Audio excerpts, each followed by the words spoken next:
Those of you who don't know, I'm Chef Julia from the UCLA Teaching Kitchen. We're obviously not at the UCLA Teaching Kitchen right now. This is my very small apartment in Hollywood, and I'm happy that you could be here with me. I'm really happy that we can continue these kinds of things so that we can keep cooking together. That was my whole job, and I really liked it, and I miss it, and so now here we all are, and I'm happy that you could join us. And Melody is here to be way more informative and helpful than I am in terms of the facts and the information and the education, and I'm going to help. Hopefully we can all learn to have a little fun in the kitchen. So today we are making a black bean and vegetable quesadilla with fresh guacamole. So if you did want to play along in the kitchen, you could take your laptop in there. If you have any of those ingredients, avocados, onions, lime, lemons, tortillas, cheese, those are really the basics. If you had those and you wanted to participate, you absolutely could. We are, though, like I said, recording, and we are going to send out the recipes. So if you wanted to watch it again later and then cook along with me later on so you can pause it and do your own thing, then that's another way of going about it as well. Any questions right now before we get going? I don't see any. All right. So we're going to start with the guacamole just because I want to get that set up so it can chill. Guacamole is always just a little bit better after it has sat in the fridge and gotten a little bit more cold, and when the flavors just kind of soak in on each other and settle in for a little while, it's just a little bit better that way. So I want to make that first and get it set into the fridge and set aside, and then putting the quesadillas together is going to take no time at all. We probably won't even be cooking the entire hour that we're here, so we're going to take our time, and Melody's going to fill in the gaps with a lot of really cool information. Starting with the guacamole, very classic. We have avocados. I'm using red onion. You can use white onion. A lot of people traditionally use white onion. I just like the flavor of red onion a lot more. I have cherry tomatoes because it's what I could get. You can use any kind of tomato or no tomato at all. Some people don't put tomato in theirs. I'm using a very little bit of jalapeno. It's one of the more mild of the chili peppers. You could use serrano if you really like spicy. You don't have to put chili pepper in yours. My mom makes hers with chili powder because she's from, that part of Colorado and New Mexico, and they really like chili powder in everything there. So, and limes. Traditionally, it's limes. I grew up with guacamole with lemon, so I do a combination of both. This is the fun thing about making your own snacks. You can make it taste the way that you want to. Traditionally, guacamole has cilantro in it. Cilantro is a very divisive herb. It is very good for you. To me, it tastes like soap. So I don't put it in my guacamole because then I wouldn't like it. I don't want to eat soap, right? So we're going to make it the way that you want to make it. That's the way that you're going to eat it, right? So I'm working with two different kinds of avocados today. I have a Hass and then I have a small Fuerte. These are both available right now this time of year. It's just what I could find at the supermarket. I left them out for a few days because they were not ripe, but they got better and they are ready to go. Like I said, red onion, jalapeno, cherry tomato, lemon lime, and the cilantro, which I'm going to show you how to chop, but I'm not going to put it in. So here we go. If you need any special tools, people have been making this with a mortar and pestle, which is basically a bowl and a rock, for years. I'm using a bowl and a whisk. I really like the way that it smashes the avocado up. It does most of the work for me, and it's fun. And I also have this citrus squeezer, which makes it easier to squeeze lemons and limes, but your hands are the best and the most fun tool that you can use. So no special equipment really needed here. First thing I want to show you is how to safely cut an avocado, which is a really important thing to learn. So when, the kids are big enough to start using the knife, this is the best and safest way to teach everyone how to do it. You want to leave the avocado on the cutting board at all times. This is the most important thing to remember. When you pick up the avocado and start to do things with it while it's in your hand, that's when injuries can really happen. And an avocado injury is one of the most common emergency room visits in America when it comes to kitchen injuries. So we want to be really, really cautious and careful when we're working with these. So leaving it on the cutting board and making your hand into a big flat 5. You just leave that on top of the avocado with your fingers out so they won't get hurt. See how that my hand is nice and wide? And then I put my sharp knife right into the tip of the avocado where that stem was. And then when my knife hits the pit, I stop. And then I turn the avocado around on my knife. It's just a lot safer than trying to maneuver the knife around in a weird way. And then it's split right in the middle. Now this is where people can get kind of crazy. The easiest way to take this pit out is to use, again, what's the most fun tool in the kitchen? Your hand. So you just want to grab it with your fingers or your fingernails and pop it out. It's definitely the safest way to do it. You can also use a spoon. Some chefs use their knife and they whack it in there and twist it out. That's definitely not a safe way to do that when we're working with our families. So hands or spoons, definitely the best way to do it. When I'm making guacamole, I want to give myself a head start. So I cut some little cuts into this avocado to start out with, just like I'm pre-dicing it. But again, you see I'm leaving it on the cutting board and just gently holding it. You can use a much smaller knife for this process, a paring knife or even a butter knife. Cuts right through. And then I'm going to use my good big spoon and just scrape around the outside edges of the avocado and just scoop that right into my big bowl waiting here. And I'm going to do that with a bunch of these. I'm going to go a little bit faster so I can get it going. Well, not a bunch. I'm only one person. I don't need to make that much guacamole. But meanwhile, Melody, do you want to fill us in on ingredients here? Yeah, so avocados, they're actually botanically a fruit because they do grow on trees. But of course, we know them as providing healthy fat. So it's called monounsaturated fat, which is good fat for us. A lot of people don't know, but they actually have more potassium than a banana does. So if you need any potassium, I know. So a lot of times we just kind of focus on bananas. It's not that much more, but still about 4% more. So it's a great way if your potassium levels are low to get some avocados in. They do have quite a bit of calories too. So even though they're good calories and good quality calories, you still need to watch your portion sizes a little bit with it just because they do provide a lot of calories. So that's good. And then I'll talk about the onion because you already, or wait, did you already cut the onion yet? Or you will, right? No, I haven't yet.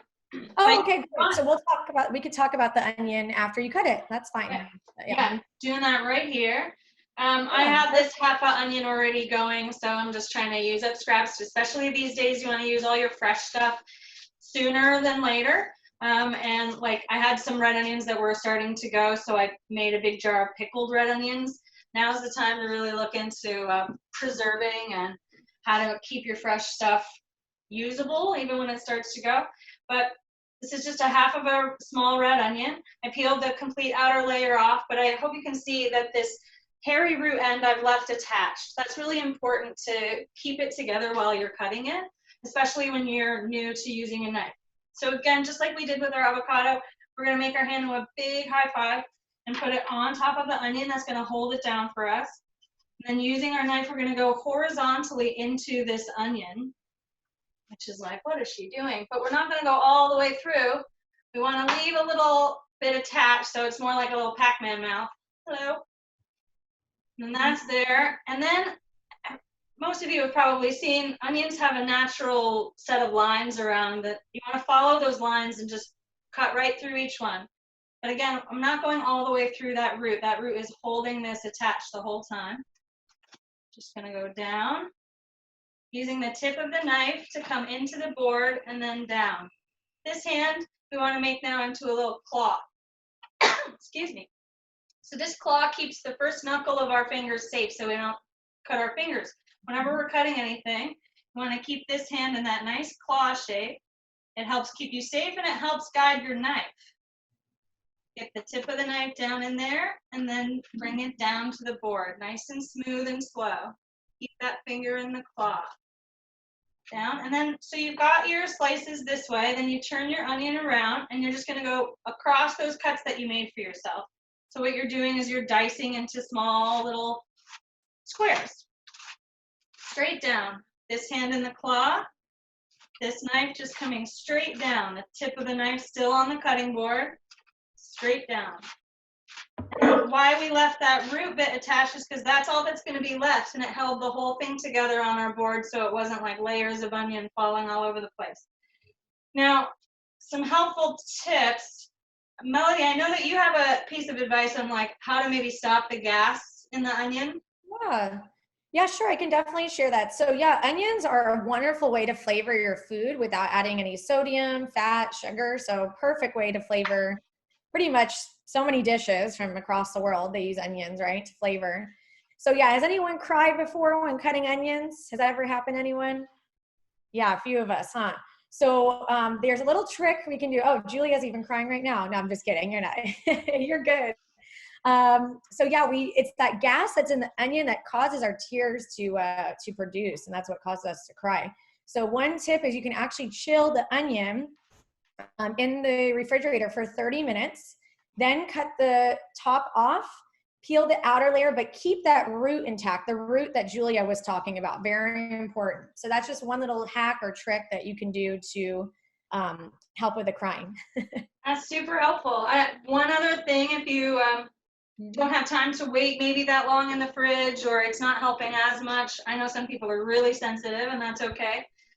If you have a fan, like a desk fan that you can set up, see how my station is here. If I put a fan right here and it was blowing the air across my workstation, it would blow a lot of that gas away from my face and out the other direction. Great. I wear contact lenses now, so like nothing.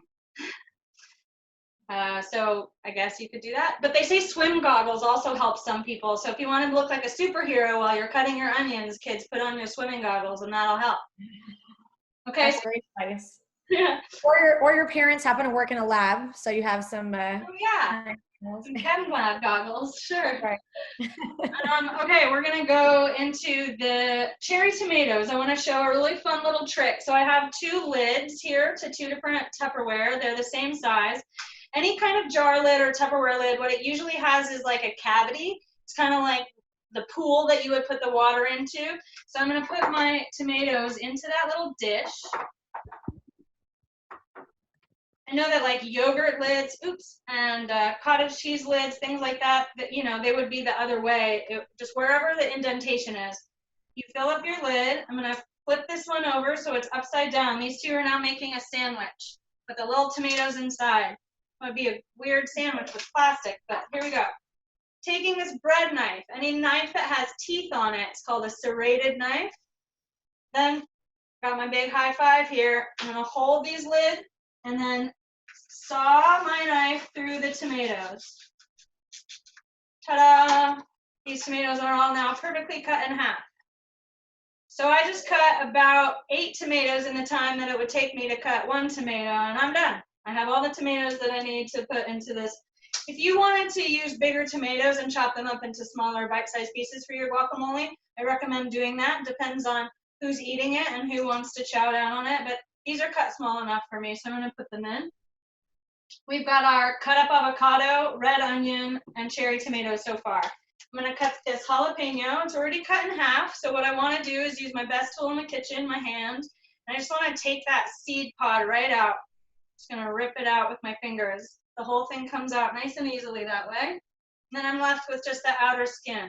The spiciest part is where the seeds were attached, not the seeds themselves. But this membrane that the seeds are attached to, that's the really spicy bit. So I'm going to leave that far away. I'm going to chop this up just like I would any other pepper. I want to cut from the inside. Cutting the outside skin of peppers can be really, really difficult unless you have a great sharp knife. So start on the inside. Same thing with a bell pepper or any of those kinds of things. So I'm going to hold this with my fingers, like I'm pinching it between my thumb and my forefinger.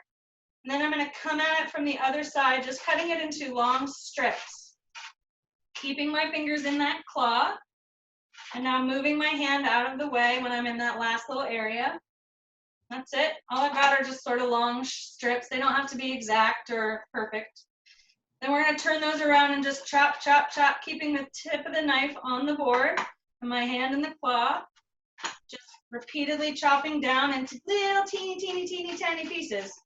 The point about chopping spicy things and really flavorful things like garlic into the smallest pieces that you can means that when you bite into it, you're not going to get a big old chunk of spicy, and it spreads the flavor out a lot better. So I'm gonna chop, chop, chop, just keep going, keeping this hand as my guard, holding my knife in place, quickly chopping down till these are so tiny, you can barely see them, and then those go right into my bowl. Okay, this is the point that if you wanted a little bit of cilantro, you could chop some of that off. So I'm going to show you the best way. If you have a bunch of herbs like this, the stems are perfectly edible on cilantro. Same thing with parsley and those other kind of soft herbs. But I don't want that much cilantro flavor in the guacamole. The stems are very, very potent. So to get just some of the leaves off, what I do is I hold the bunch away from me, and I take my knife at a horizontal angle, just kind of scrape it and pull the bunch away from, away from the knife. And then we're left with mostly leaves and very fine stems. And that's all I need for this recipe is just a little bit. So I just scrape off what I need, and that leaves the rest of the bunch intact. And I can keep it in a little jar of water, and it stays nice and fresh. So to chop this, you want to bring it together with your fingers into the smallest little ball that you can right in the middle of the cutting board. And holding it in that ball with one hand in your claw, the other just bringing it down, like I said, tip of the knife on the board the whole time, just down and down and down and down and down, and now you have chopped cilantro. That's it. Very easy to do that once you bring it together in a tight little ball. I am not going to put that into my guacamole like I discussed, because why would I want my food to taste like soap? If you want yours in the guacamole, you can put some of it in now, and then the rest in at the end so it doesn't all get really smashed up. Okay, I'm gonna get my juices going here. I want a little bit of lime and lemon. My lime is just a little bit hard though, so fun trick to try to get the juices moving around inside the lime is to put it on the board, put your hand in your big high five, and roll it back and forth, smushing it down as hard as you can. Smush, smush, smush, roll, roll, roll, roll, roll. Now that juice is a lot more awake and it's squished up, and it's ready to, the juice is ready to come out more. So I'm just gonna cut it in half carefully. I'm gonna use my little squeezer because it helps me make sure I can get all of the juice out. But I bet you kids could do this a lot better. I'm gonna squeeze in the juice of 1/2 first, and then I'm gonna mix it up. I could put all of it in now, but that might end up being too much lime juice, and so I want to first get the taste of how it's going. I'm going to take a bit of this lemon, because like I said, that's sort of the way that I grew up, with a little bit of lemon, and I like the combination of flavors. You can do this whichever citrus juice you want. Okay, so this citrus juice is also what is going to keep our avocado from turning completely brown, which is not really bad for you. It's just an oxidation process. The oxygen is reacting with the avocado, but we want to keep this looking as bright, green, and fresh as possible. So I've got my handy whisk, which is my best smashing tool right now, and I'm just going to go at it. Everything is in this bowl. I'm smashing the tomatoes and the onions and the jalapeno and avocado all together. That was another reason why I didn't really bother chopping my tomatoes much smaller, because I knew I was going to be doing this. This is a lot more fun. This is definitely something the kids can help with. If you have a potato masher, that's a great tool for this. If you want to do it in a food processor, you can absolutely do that and just pulse it, press the button over and over and over. Once I get to the point where this is mashed to the consistency basically where I want it, maybe it could go a little bit more, but I'm going to stop now because I want to taste it for seasoning. So you're going for a pretty chunky green yumminess. It's already looking pretty good. This is when I want to make sure that it has enough of what I like in terms of the lime and the lemon and a little bit of salt and pepper, which I haven't added any of yet because I wanted to do that at the end to make sure that I don't overdo it throughout the process. So I'm doing just a pinch of each. You really don't need to overdo it with salt. Pepper, it's to your liking. Pepper is more of a personal preference, so if you really like black pepper, go to town. Now that this is all seasoned, I'm going to take a handy fork and try it out. you are the best judge. If it's done, if it's to your liking, you need to, this is when you know. If you just left it and then you put it on your quesadilla later, you might not be really happy with the way it tastes. So you want to make sure now that it's good. So I'm going to give it a little try.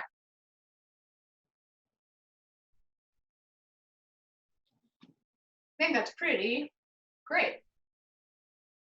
I'm going to put a little bit more black pepper because I like it.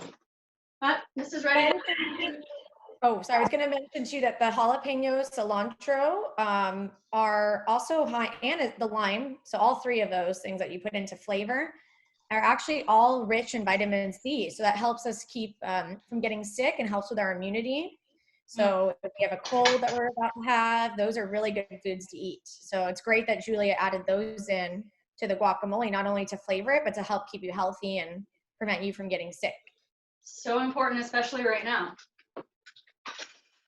Really need to make sure our immune systems are very strong. Okay, so guacamole is done. I'm going to set all these fun extra things aside. We might use these cherry tomatoes again, but I want to make this station ready. We're going to prep our quesadilla fillings. We just have a few things to chop up here, and then we're going to assemble and get this party started. This is a really great, quick thing to make as even a lunch. And then you have some things, if you have chopped veggies, you can use them for a lot of different things. So think about that when you're getting this kind of stuff ready. Totally depends on what everybody in the house likes to put in their quesadillas, but I find that when you saute vegetables with some spices, and then you put that inside the quesadilla when they've already been cooked up, it's such rich, delicious flavor that even kids who think they don't like vegetables are gonna love these quesadillas. So I've just got an assortment of things. The cherry tomatoes, we'll use a little bit more of those. I've got zucchini. This is a yellow bell pepper because it happened to be on sale at the store that I go to once a week, but red, green, really whatever you can find right now. I know that there are some different nutritional values to all of them, so get all of them, I'm sure, but you know, times are a little tough. So whatever you can find at the store these days. I got the yellow. I've got 1 clove of garlic because I love garlic in everything. Some green onions from the farmer's market. I've got some frozen corn that I previously thawed out, just let the bag sit in the fridge. The best way to thaw anything is like overnight in the refrigerator. I've got sharp cheddar cheese and Monterey Jack cheese. And I've got whole wheat flour tortillas. Now this was a lucky grab. You might not be able to find whole wheat right now, although the tortilla supplies in most of the stores that I've been to seem to be okay. They're restocking too. I've noticed more and more of the shelves are like not being as wiped out these days. So when you make your, you know, hopefully infrequent trips to the store, the whole wheat is definitely a better option than the regular. Melody can explain why. Of course, yeah. Of course, whatever you guys can find right now, that's most important. But you do want to choose corn or 100% whole wheat tortillas because they have a ton of fiber and B vitamins. And fiber helps keep us full, which is very important when we're trying to eat super healthy. It helps regulate our digestive system, so our gut, so we can go to the bathroom just fine. And it does help naturally lower blood sugar and cholesterol. So that fiber, very important. B vitamins are also great for memory too and energy. Oh, that's awesome. I didn't know that. Yeah. So this bell pepper, there's lots of different ways to cut a bell pepper. If you're going to use the whole thing, then I suggest cut the whole thing in half and then use your handy hand tool to just pull out the seed pod and the root and stems. I'm not going to use this entire bell pepper for this recipe. I'm just going to be using half of it. So I want to leave it more or less together. To do that, I just cut around the side of the bell pepper that I want to use. So I've already done that to one side. I'm going to now cut as close to the stem as I can, holding the stem with my fingers tight and out of the way. I'm going to cut down and around that little seed pod area and down. So I've just cut the side wall of the bell pepper off, leaving this whole thing intact, which is great because then I can use it for another recipe. But if I cut it all up now and chopped it up into little pieces, it would actually go bad faster than this whole piece will. So like I did with the jalapeno, I'm going to hold this with this hand and a claw. And I'm gonna cut the opposite side down into strips, keeping the tip of my knife on the board. Okay, so now I've got all these strips. I'm gonna dice this bell pepper. Get nice small dice. So what you do, you line those all up and then cut across. Hand in my claw. Chop, chop, chop. Okay. So we've got diced bell pepper. I've got corn. I'm gonna cut some of this zucchini up. Again, I probably won't use the whole thing, so I'm just gonna cut the end off, get rid of that, and then use about half of it, set that aside. I'm gonna stand this up on that flat part that I made. Whenever you're cutting anything that's round and wants to roll around on you, the safest thing that you can do is to create a flat edge. However you do that, cut off the end, cut it in half. Once you have that flat side, it's much safer to cut. You don't have to worry about it rolling around very much. So in my claw, I'm just gonna cut this in half down and then in quarters. So I just turned that around into, like, turned it. And then I'm gonna go across that cut, made a little cross cut. And I've got my quartered zucchini. I'm just gonna dice that real small too. And they come out into really cute little triangles. Okay, so zucchini, bell pepper, corn. Let's see, I'm gonna chop these green onions, and that's really easy. Just line them up. Let's see, move that. See, line them up in a row, and then just claw your hand, chop straight down. Once you start to get close to your fingers, you wanna move your claw back so you don't chop your hand off. Very important rule number 1 when you're cooking and cutting things in a kitchen. Don't chop your hand off. Okay, my garlic clove. This is really fun. Peeling garlic off that paper is annoying and difficult. To get around that, use the flat part of a good knife and press real hard. Smash that garlic. That lets the paper just slide right off like a little jacket. Easy peasy. So then with this garlic, I'm gonna cut that little root end off. It's edible, it just is kind of tough and woody. I don't want to eat that. And then I'm going to chop this up into itty bitty little pieces. It's called mincing. To do that, I'm going to find the widest flat side that I can and slice that up. My hand is always in my claw, keeping a really good eye on where my fingers are. Now I've got sliced garlic, and then I'm just going to chop those slices up into itty bitty pieces. You can do this with a garlic press. You can do this in a little food chopper. If you buy one of those jars of garlic that's already cut up, I'm not going to judge you, that's fine. It's still garlic, it's still really good for you. Okay, so I've got 1 clove of very, very finely minced garlic. That all goes together in this area because I'm going to saute all of this together. So I've got a really good non-stick pan here, and the point of that is we can use a lot less fat when we're cooking if you have a very good non-stick. That's what I would suggest. I do most of my cooking in cast iron pans, but when I'm working with sauteed vegetables and I don't want to put a lot more fat into a recipe since we're already using some of that cheese, trust a good non-stick pan because then you hardly need any oil at all for this kind of a thing. All right. We are just going to let this heat up a little bit because one of the first rules of sauteing food, it's called ha-ha. Yeah, you're going to laugh at your pan. You want to ha-ha your pan.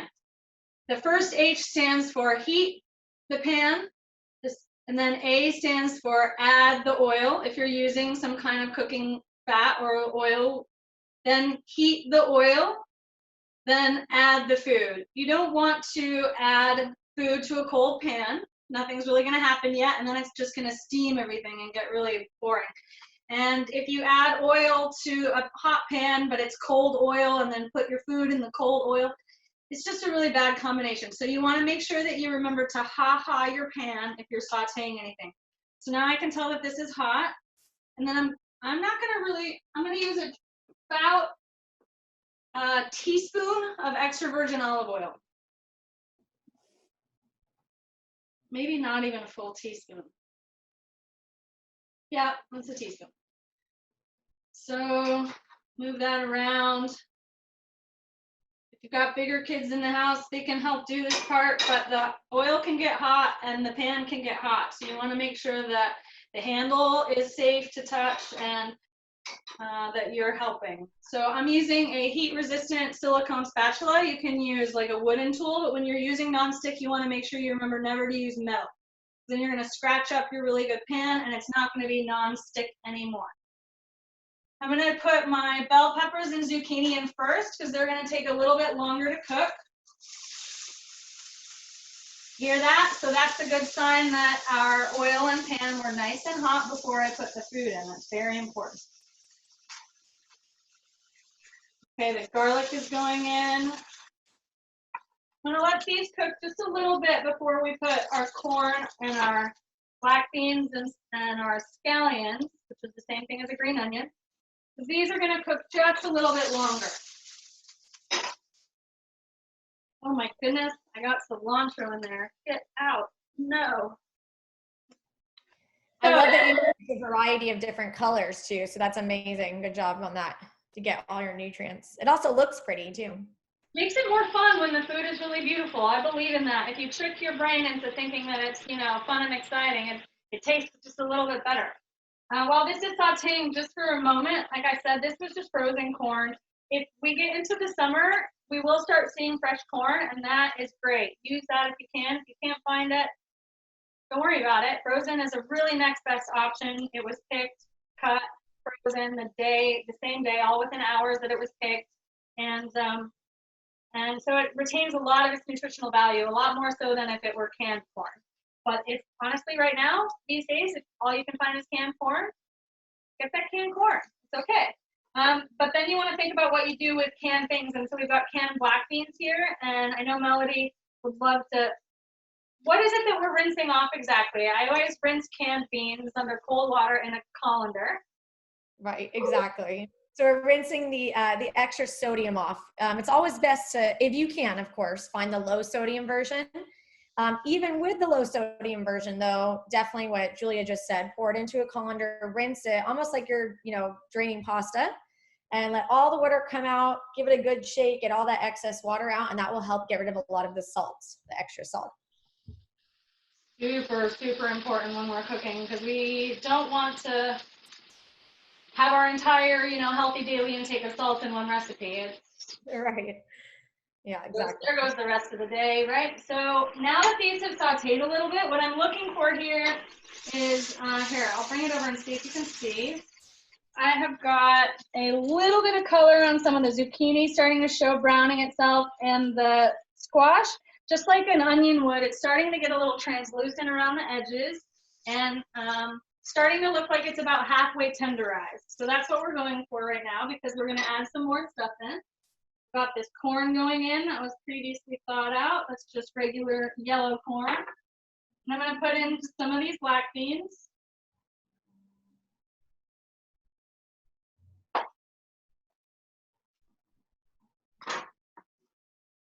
Just going to go ahead and get rid of this cilantro into this little dish. If you had any extra chopped herbs, that's a really great addition as a garnish when you're all done. They see how I'm taking this opportunity to do a teeny tiny bit of cleaning. Really goes a long way at the end of the process. Okay, so fun trick. There's a little helpful video going to come out soon, but if you want to learn how to flip your food, you want to make sure that it's close to the edge of the pan and that you're pushing your arm out and then pulling it back in. That's the action that you're doing. It's just this over and over and over again. But it's like you're throwing the food and catching it, which is a trick. And it takes a lot of practice, and I recommend you do this in a cold pan with some dry beans or dry rice, completely raw, over the sink. Just practice flipping. And it doesn't really matter if you drop some dried beans or something, you can pick them up and clean them up. But this is hot and dangerous, so please don't try to practice flipping your food with hot food. But you see, it's just back and forth, forward and backward. Toss and flip. Kind of fun. Makes the cooking process a lot of fun. So once this is all cooked down just a little bit, I'm going to add a teeny tiny pinch of salt. This is about, what would you call that, a 1/16 of a teaspoon? like a quarter of a pinch, maybe. Putting in these scallions. Because at this point, I just want them to break down. We're almost done cooking. Stir this all together. And then this is going to get set right here side. Turn the heat off. I'm going to assemble my quesadilla. So, got 2 whole wheat flour tortillas here. I'm going to make a whole one. So it's going to be on one, and then this will be the top. I think that it's maybe for serving size for kids, if you do one and then fold it over, that's a really great way of doing that. It's also maybe a little bit easier for them to flip. So you know what? I'm going to show you both ways, just because. So, cheese. I like a blend. It really, really doesn't matter just because of what's in the store right now. If you can get one of those, they call it like Mexican blends, that's great for quesadillas. It has a little bit of those queso cheeses, which are really good and melty. But I think that you want to just pay mostly attention to which ones have the least amount of fat, right, Melody? Yeah, so specifically saturated fat, because not all fat is bad. So you want to definitely look for trans fat, saturated fat, and just check the label. Whichever brand has the least amount, that's the one I would go for. Usually cheeses that are made from low-fat milk, non-fat milk, part skim, you know, those kind of words are your best bets. Okay. So I'm just using Monterey Jack and sharp cheddar. Those are 2 cheeses that I like and that I could find right now. And I know that they go well in other things. So I can use them in my house. I'm trying to think about what to buy right now. Like, don't get things that you're only going to use one time for a quesadilla. Get a kind of cheese that you like on sandwiches or pizza breads or other options so that you are shopping smart and efficiently and getting what you can use over and over and over again. So this one just has enough cheese. I'm going to spread it all out, mix it together right here on the tortilla. This one's going to be our whole size. This one's just going to be a half. That might be a little too much cheese here. And this is the fun part. I guess you can definitely have the kids help assemble them. And if you want to have add some raw veggies, like some of the chopped tomatoes, use that fun trick to saw them through the middle. I'm just going to use some of this sauteed medley that we made here. So this is hot. I don't know if you can see the steam coming off of it. I have very insensitive fingers, which is the opposite of sensitive, which means my hands don't really feel very much pain anymore because I've been doing this for 16 years. But don't try this that way. So use a spoon like I am, this nice big spoon. It's going to help carry your food over to the station. I'm just going to spread this out all over that cheese. I want to make sure that I'm getting a really good assortment and I'm spreading the food out really evenly so that it's not all black beans on one side and zucchini on another. I want to make sure that when I eat this later, every bite has a really good medley of all of the delicious flavors and health, nutrition. So this one is just a half. I'm going to put a lot less over here. And you notice that I'm leaving half of the tortilla empty because we're going to have to fold it over on itself. So that is good to go. Now, this is when you can also really personalize things and have some fun. I have some different spices that I really like to use, and hopefully you guys are starting to build your spice pantry. It's one of the best ways to flavor without adding bad stuff. So I have New Mexican chili powder and cumin powder. I use it in almost everything. So it's here in my this is my little salt and pepper caddy. Most of the time when cooking, cooks like to keep their seasonings in little dishes. It's called a well of salt and pepper, or like a caddy like this. That means that you can really put your finger into it and get a feel of how much you're using. So when a recipe says use a pinch of salt, you can actually pinch it. This, I know how much this is just based on what it feels like in my fingers. So I'm going to sprinkle just a little bit of that chili powder over the top because I like the extra seasoning and the extra flavor. And cumin is one of the most traditional spices and flavors in Mexican food, and interestingly enough, in a lot of Mediterranean and North African food. So it's really fun to see how spice and flavor can,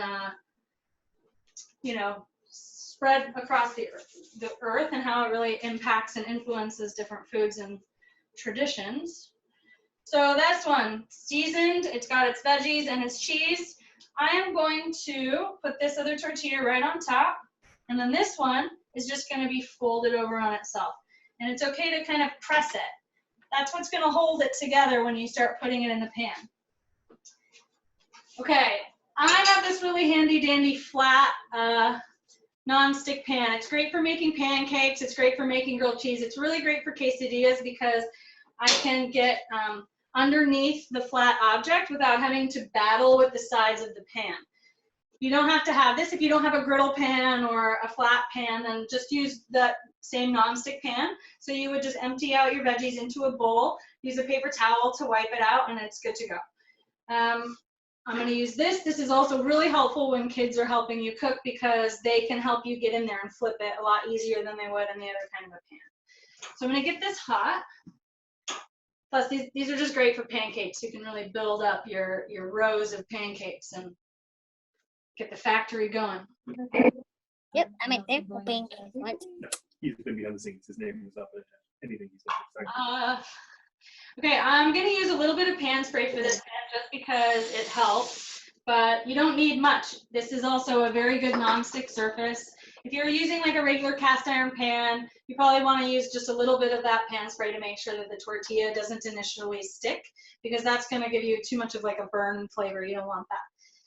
So once this is good and hot, the best way to test if it is with a teeny tiny drop of water from very far away. If it splatters, then it's ready to go. So I'm going to put this tortilla, the big one, right on the side there. I want to leave myself room because I think I can make both at the same time. Yes. So when you put it in the pan initially, use your spatula, or if you're a big kid or an adult, you can use your hand. You want to press down on the tortilla that's on top to just kind of squish it all down onto the tortilla that's on the bottom. This helps guarantee that while the cheese begins to melt, that it's starting to melt around all of the food inside, and it's going to hold it all together really well. Because with all those beans and veggies, they might have the tendency to fall out. So that cheese is going to help stick it all together. Now that I feel like I've gotten it pretty well smashed out, that's just going to cook on both sides now really, really, really quickly. So I'm going to straighten up just a tiny bit more. Are there any other really important fun things we need to tell them about, Melody? Well, we didn't really talk about beans, the importance of beans, so let's do that. So beans are a great, affordable, not to mention, but plant-based protein source. So as we mentioned earlier, if you can't find the low sodium, that's okay. You can do the trick with a colander to get rid of the more salt.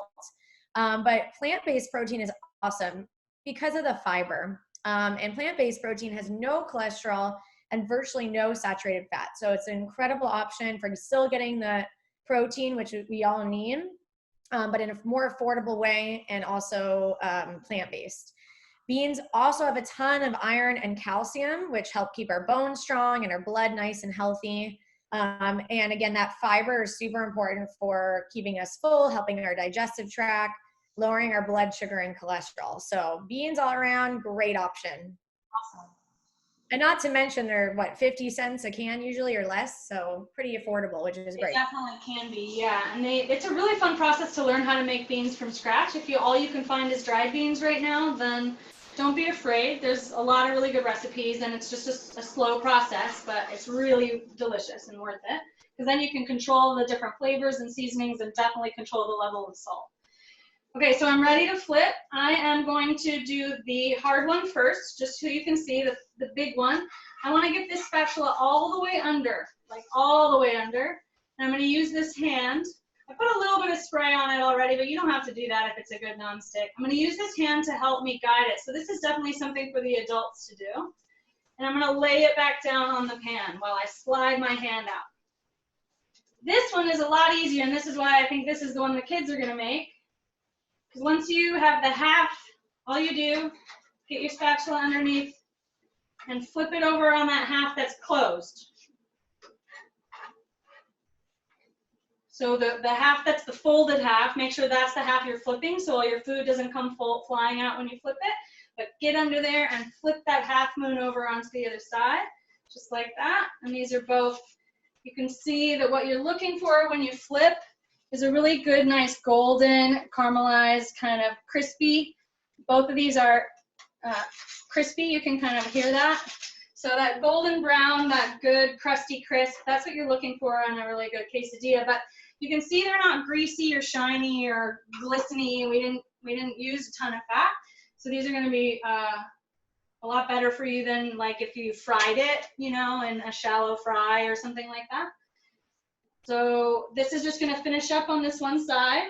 The pan is still really hot, so I'm going to turn it off because I'm going to walk away for a half a second, and in that time, I don't want it to burn on itself. So this is the best way to stop that from doing it. Turn it off. And now I'm going to go over here and I'm going to get my guacamole out. I'm going to get all of this stuff ready. Make my little platter, because what I think one of the most important things that you can do when you've cooked for yourself, you put in a little bit of effort, even if it's just a quesadilla, is to take that little bit of time. Sorry, I'm so short. Take that little bit of time to present it to yourself, to you and your kids. The more beautiful the plate, the more interesting the food looks, the more excited you're all going to be to eat it. So I'm going to take this quesadilla, the one that we folded in half. Perfect, ready to go on both sides. And I'm just going to cut that into 3. You can cut it into as many pieces or shapes as you want. That's also the fun part about making your own food. And I'm just going to try to arrange these in an interesting visual way. You can make a painting. Lay them out like mountains, lay them out like Pac-Man. You can really be creative when you start to plate your own food, and it makes it a lot of fun to dive into it when it's time to eat. I just like the size of these when they're cut into thirds, or this one was 6. Just looks like a really good portion size to me, so that's why I went with that. I'm gonna lay these out. And then we're going to add our delicious guacamole, which has now cooled and set up in the fridge. If you have a little bit of low-fat or non-fat sour cream, they even make like a Greek yogurt version of sour cream. If you have other kinds of hot sauce, maybe that would be a really interesting addition if you want to make yours a little bit more spicy. You can put your chopped herbs over the top if you want, some cilantro or extra things. There you go. Beautiful. Black bean veggie quesadillas with fresh guacamole. Yay. Oh, Thanks.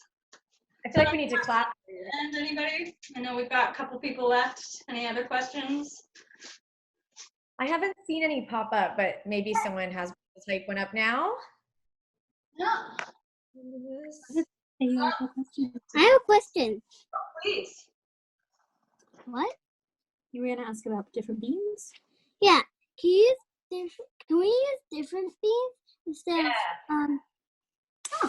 That's a really good question. You could totally use different beans. I think that in this situation, since you're mixing the beans with lots of different flavors, you could use almost any bean that's your favorite bean, or any bean that you find in the store right now, because that's sort of the hit or miss option. But pinto beans would be a delicious option. White beans, which can be kind of more expensive, but if you can find them, they're great. And I think kidney beans the red beans would even be a really fun option because they're so good for you. And I know that they're available in stores most of the time. That's a great question. let's do that? Can you say thank you? Thank you. Good job. All right, thank you so much for being here. We're going to do this again next week, so hopefully you come back, okay? Okay. Okay. Thanks, everyone. And yeah, we will record this and put it out too. So tell your friends if they missed it, they can still watch it. Thank you, guys. Oh, there's some things in the chat. Oh, you. I was looking. Perfect. It's delicious. I love And it. Oh, onion goggles on. Good job. I love that. Onion goggles are really helpful.